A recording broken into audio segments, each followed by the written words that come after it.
ტერორიზმის საფრთხეზე ისაუბრეს სრულიად საქართველოს კათოლიკოს პატრიარქმა და სრულიად საქართველოს მუსლიმთა სამმართველოს წარმომადგენლებმა. მუქთებთან აუდიენცია საქართველოს საპატრიარქოში გაიმართა. ამას რელიგიის აგენტოს თავმჯდომარეს დაესწრო.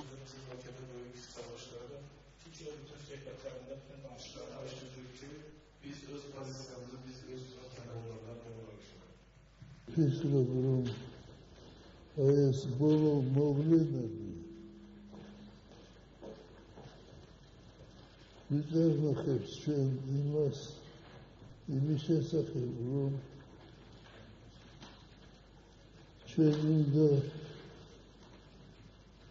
წინასწარ ხედავდეთ, რა საფრთხე ელოდება ქვეყანას ან ხალხს ნეგატიურ მოვლენებში.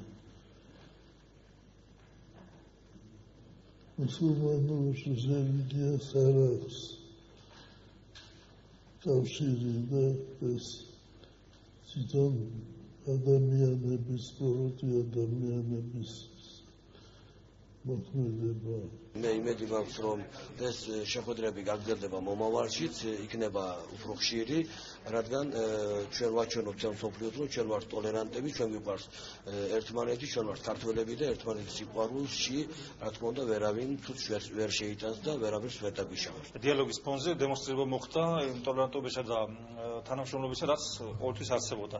თან მით უმეტეს ეს ძალიან ნიშანდობლივია, რომ ორივე მხარე მზად იყო. მუსლიმი თემისგანაც მოხდა დადასტურება იმისა, რომ საქართველოს ეკლესიასთან და სახელმწიფოსთან ერთად მარცხებული გამოწვევების ფონზე ერთობლივად იმოქმედოს ქვეყნის საკეთილდღეოდ.